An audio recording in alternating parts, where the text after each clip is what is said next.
Iya, oke guys, kembali lagi sama gue karena data nggak bisa bohong ya. Ini hari Senin ya, Senin 15 Agustus ya. Kita bentar lagi merayakan hari kemerdekaan kita. Luar biasa. Ya, sekarang 15 Agustus. IHSG tadi kayaknya gue lihat merah deh.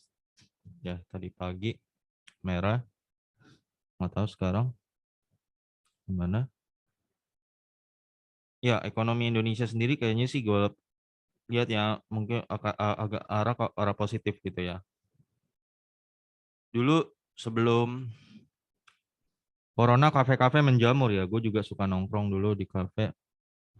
Semenjak Corona hancur kafe-kafe ya di daerah Jabodetabek ya, terutama gue ngomong nih, gue nggak tahu konteks di daerah selain Jabodetabek ya, gue bukan orang luar situ.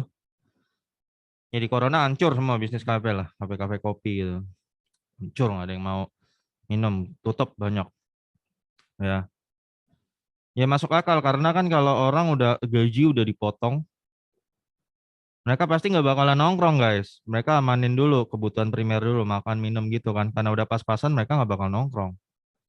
Otomatis yang kayak kafe gitu ya udah otomatis kan itu entah kebutuhan sekunder atau tersier lah, gue nggak ngerti lah. Pokoknya yang penting bukan utama. Ya orang pasti cut kalau lagi susah kan ekonomi hancur kan dia cut dulu yang nggak penting gitu kan. Yang bukan utama, bukan mendesak kayak ke kafe gitu kan. Ya mati lah hancur kafe. 2020, 2021 hancur kafe. Sekarang gue lihat udah mulai rame nih, namanya lagi bahkan udah banyak tuh kafe udah manggil-manggil band-band ini, band-band ya panggilan lah, ya maksudnya ya buat ngamen di kafe udah dibayar. Para band ini udah rame banget sekarang. Berarti itu tanda bahwa orang Indonesia udah mulai kelebihan duit gitu. Itu sih gua nilainya gitu aja. Ya, intinya kita jaga kebahagiaan aja ya guys. Mau ekonomi susah kayak kemarin jaga kebahagiaan aja ya. Sekarang banyak penyakit jiwa gitu loh ya. Penyakit jiwa. Orang kena gangguan jiwa, stres. Baru-baru tuh apa tuh? Yang orang maling ini. Curcol dulu guys ya. Ini gua hari ini mau bahas harta. Curcol bentar yang maling maling coklat tuh Indomaret tuh. Yang dia naik Mercy tuh. Ya. Ini kan penyakit jiwa juga nih orang nih ya, menurut gua. Kleptomania, kleptomania. Orang ini naik Mercy, nyolong coklat yang mungkin cuma 20-30 ribu. Buat mereka, buat dia pada receh. Tapi lo kalau tahu guys, gangguan jiwa itu namanya klepto ya. Klepto itu dia nggak bisa nahan keinginannya untuk mencuri gitu. Ya, namanya kleptomania. Ya, yang dia curi kadang barang-barangnya sebenarnya nggak perlu buat dia juga. Itu namanya gangguan jiwa. Di sekitar lo mungkin banyak guys orang gangguan jiwa entah dari masa kecilnya, dari ya gede atau karena situasi stres, ekonomi macam-macam ya. Gangguan jiwa banyak loh guys ya. Ada apa? Gangguan jiwa tuh. Kalau Marsyanda apa tuh? Benarnya eh apa sih bipolar? Oh ya, Marsyanda bipolar. Ada narsistik. Nih, nah, kalau ini info aja dulu curcol ya guys, biar kali aja bermanfaat buat lo. Narsistik nih. Ini banyak nih orang nih kena gangguan pribadi narsistik dan ini termasuk bahaya karena orangnya biasanya nggak sadar dia kena narsistik.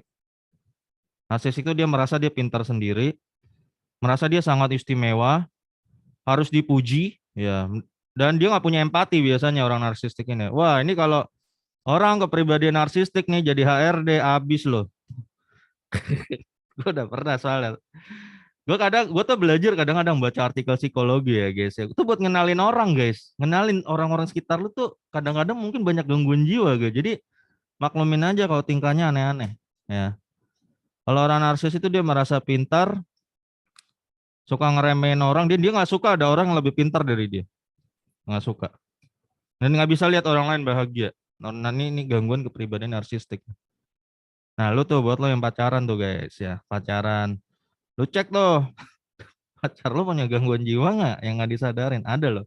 Gangguan jiwa macam-macam, psikopat, sosiopat, apalagi narsistik, ya, ya, apalagi paranoid, banyak ya. Jadi hati-hati aja guys ya. Gua tuh kadang belajar ini buat tahu. Kalau gue misalnya tetangga lo kadang rese ya. Rese entah kenapa rese. Jangan-jangan ini gangguan jiwa. Kalau dia gangguan jiwa, gue maklumin.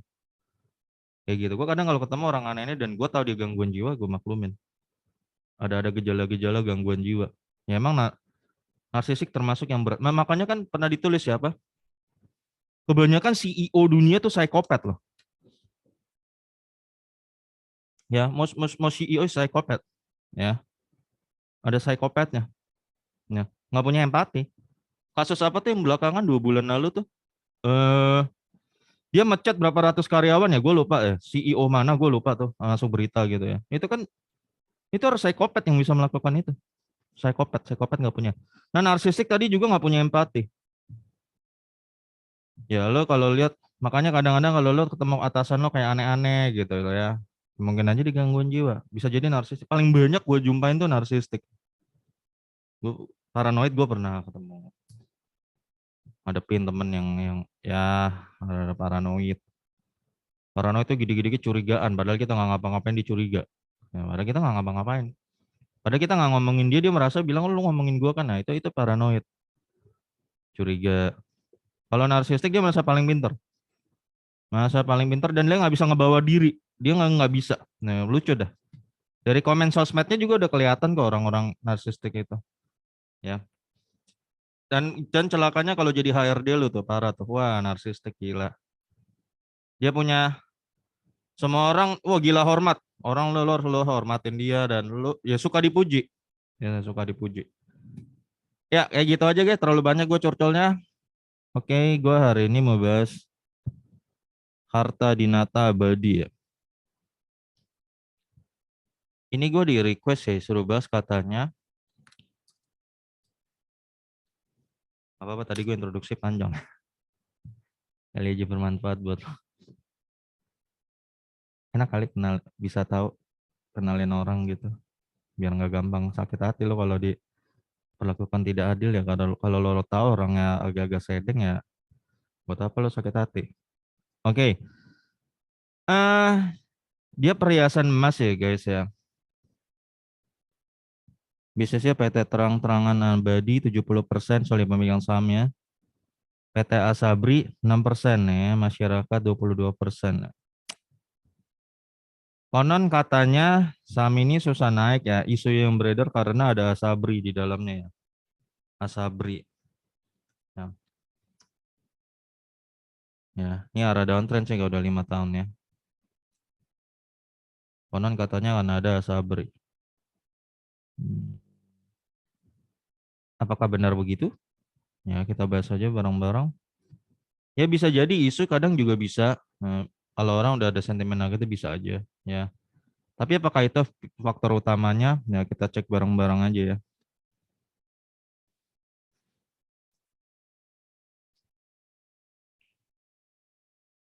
Eh, ekuitas 1,1 triliun, oke. Terus 1,2 triliun naik 12%, 1,4 triliun naik 12%, dan 1,5 triliun naik 10% ya. Rata-rata naik 11%. Cara ekuitas no problem ya. Ini perusahaan bagus, no problem. Jumlah saham beredar 4,6 M. Ya. Book value 249, 280, 314, 347. Ya. Rata-rata naik 11% ya, 11,69. Maka tahun depan book value dia 347.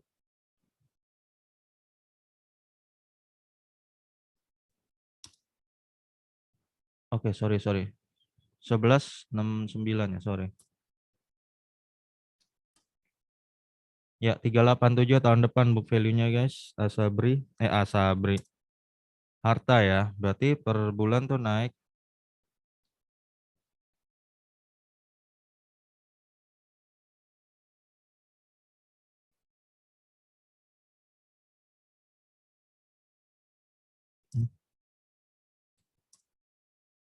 2 bulan.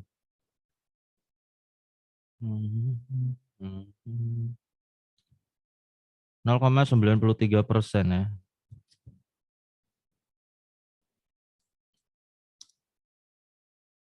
Maka Juli sampai September book value dia 0,93.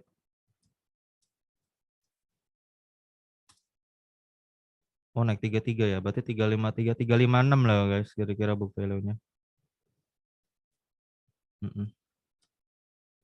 356 terus harga rata-rata saham dia saat itu 258, 242, 262 ya. Dan 214. Stagnan ya dari 4 tahun ini gini-gini aja harganya, stuck. PBV 1,0, 0,8, 0,83.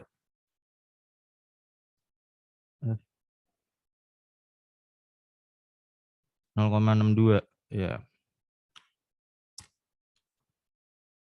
Agak menurun PBV-nya ya, cenderung arah turun rata-rata 0,84 ya. Maka prediksi gue pakai 0,84 aja.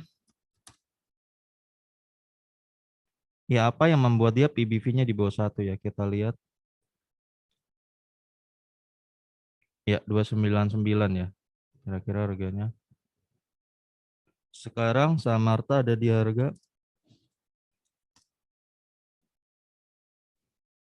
208 guys.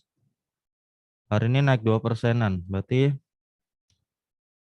nilainya berapa sih? 208 lu bagi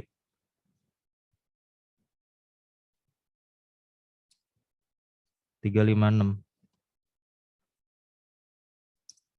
Ya maka 0,58 ya. Wah, book value-nya turun terus nih guys. 0,58.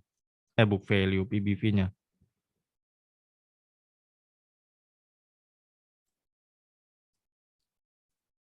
Gue minum dulu deh guys, gue banget. Sumpah.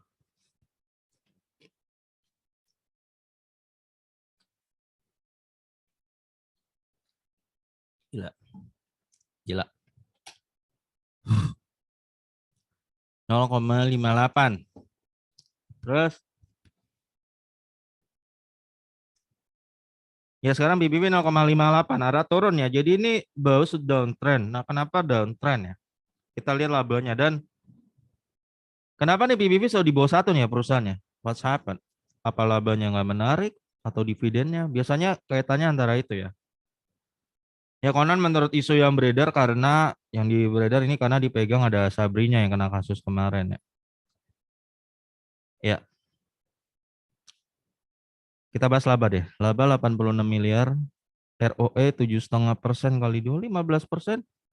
Bagus, bagus. 78M, 12%. Bagus. Ya emang berkurang tapi masih bagus.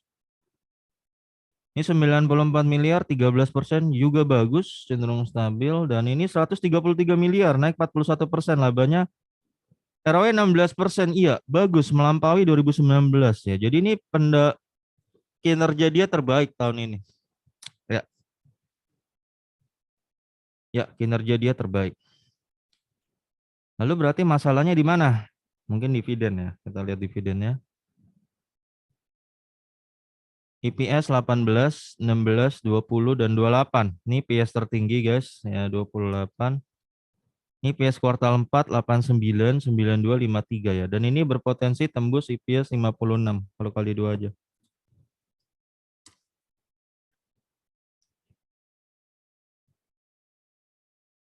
Ya. Maka DPS-nya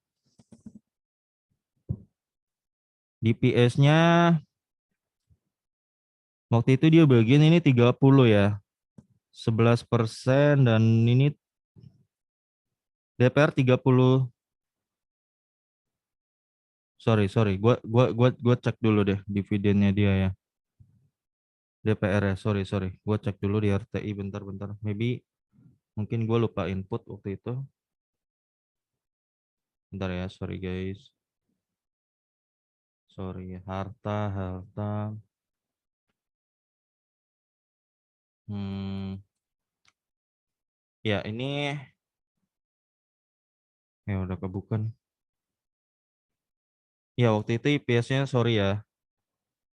IPS-nya 33, sorry ini 33. Terus 37 nih gue belum input. Terus ini 42. 42. Dividennya waktu itu 8, 8, 10. 10 ya. Ini 0, belum bagi. DPR itu 24, 21, 23. Oh ya. 24, 21, 23 ya. Oke, oke. Iya ya, oke.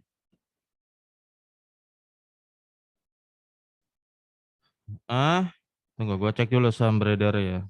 Maybe I forgot to input it. Saham beredar ya 4,6 M, benar nggak? Iya benar ya, jadi gua nggak salah. Iya, ini guys ya. Jadi ini udah gue perbaikin. Jadi ini sekarang IPS terbesar dan ini IPS kuartal 4-nya ya 33, 37, 42 dan 56. Ini kali 2 berpotensi tembus 56. Waktu itu dia bagi dividen 8, 8, 10. Dealnya hanya 3%, 3%, 3%-an ya. DPR-nya nih guys ya, DPR cuma 24%, 20%-an malah guys. Nah ini berarti penyakitnya. Lu suka atau nggak suka ya, harga saham sebenarnya nanti akan mengikuti dividennya. Suka nggak suka ya. Kadang dihargai ya berdasarkan return-nya aja gitu. Return-nya ya Mbak. Dia cuman bagian 21% ya guys. Ini 23%-an lah ya. Tuh. Ya, maka tahun depan dia kan petembus berpotensi 56. Kalau dia bagian 56 maka dividen tahun depan ya anggaplah 23% sama. Dia cuman bagian lah RP12. Di sini ya 12 tahun depan ya, dividen tahun depan 12. Silo ya 5% kalau harga sekarang ya. Kalau 12 maka harga fundamentalnya harta itu cuma di sini lah menurut gue. 12 kali 10 ya 120. Ini murahnya, mahalnya ya segini ya 240 ya. Ya ini sih. Ya. Lagi ini. Ya ini masih di harganya sih ya. Sebenarnya ya guys ya ini ya makanya mungkin lu nanya, kalau dia harganya kan cuma di sini ya makanya dia roboh waktu itu dari harga di 300-an dia pasti roboh, nggak kuat. Ya kan 260 pasti nggak kuat dia roboh. Ya nggak? Ya kan balik harga-harga sininya. Sebenarnya ya guys, dia tuh kalau misalnya bagian 50% ya harganya tuh sebenarnya di sini. Kenapa dia susah tembusin ini ya sampai ke gope itu susah ya karena lu DPR-nya cuma 20%-an ya. Ya inilah harga 20%. Jadi menurut gue bukan karena Asabri ya, ada faktor tapi nggak, bukan itu faktor utamanya. Faktor utamanya memang menurut gue return-nya itu emang cuma 25% DPR-nya guys. Otomatis yield-nya kecil. Kalau yield-nya kecil cuma 3%-an ya lu nggak bakal memancing banyak orang untuk masuk. Ya kalau cuma sedikit orang yang masuk ya return-nya ya nggak bakal terjadi kenaikan gain yang signifikan capital gain-nya. Simpel itu aja logikanya, guys ya. Jadi sebenarnya harganya harta cuma di sini guys, 120 dan 240 ya. Jadi kalau DPR-nya 20%-an ya, 23% segini. Ya ini masih di harganya sih sebenarnya. Ya tapi lo kalau mau ngarep dia naik 300 ya, mungkin bisa aja kalau keajaiban gitu ya. Atau market lagi gila gitu, lagi nggak waras ya bisa aja. Tapi basically kalau dari hitungan angka sih sulit. Ya karena di dividennya mungkin cuma tembus RP12 tahun depan. Ya kalau per 13% ya 26 pernya sih bagus gitu. Jadi ini ya karena PBV-nya kecil ya. Oke, gua simpulin aja deh guys ya, udah kejawab ya. Jadi ini nggak ada masalah sama sekali perusahaan di ekuitas dan laba. Nggak ada masalah, bagus. Semuanya bagus. Permasalahannya cuma satu, DPR-nya cuma 20%-an, 20-23%. Itu yang bikin orang kurang tertarik. Makanya PBV-nya selalu di bawah 1 ya. Ya, itu aja. Jadi ini perusahaan nggak ada masalah ya guys. Oke, ya gitu aja guys. Jadi kayaknya udah kejawab nih ya. Segini aja harganya dari gua. Ya layak nggak investasi? Ini sih masih di harganya ya. Menurut gua masih oke sih kalau lo mau masuk ya. Ya tapi lo jangan ngarep ya naik. Ya mungkin yang sini masih realistis lah. Tembus 240 masih realistis lah. Tapi di atas 240 sih sebenarnya udah mahal ya. Oke guys, gitu aja guys. Sampai ketemu lagi di video gua berikutnya karena data nggak bisa bohong ya.